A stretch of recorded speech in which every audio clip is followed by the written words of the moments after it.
The Sydney Harbour Federation Trust was established in 2001 by the Howard Government as a transitional body to rehabilitate prominent former defence sites on Sydney Harbour and open them up to public access and for the benefit of current and future generations.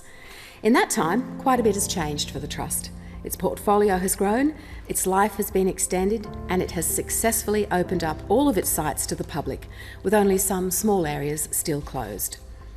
The Sydney Harbour Federation Trust Amendment Bill 2021 is the next major step in the implementation. I commend the bill to the House. The Harbour Trust was established by the community, for the community. Our Harbour Trust legislation enshrines the need to engage with the community, seek feedback and hold public meetings as part of the way in which we explain and interpret and protect the lands that we are charged with looking after. That's a really unique role. No other city in the world can show a city with this natural environment right in the centre of the city. These lands are the lungs of the city. They are an area where people can take respite and contemplate and look at the enormous beauty and the views. They define Australians. They define the nation. The volunteers and the guides come from a diverse backgrounds, many different backgrounds, and there's something that we all have in common. We really seek to contribute to the common good. And we see this at the Trust that has a custodianship of all of these wonderful lands around Sydney Harbour.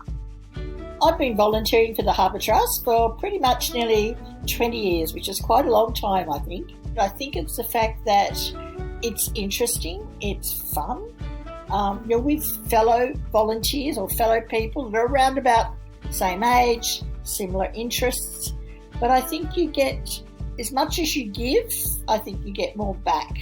I feel like I volunteer because where I volunteer, it feeds my soul.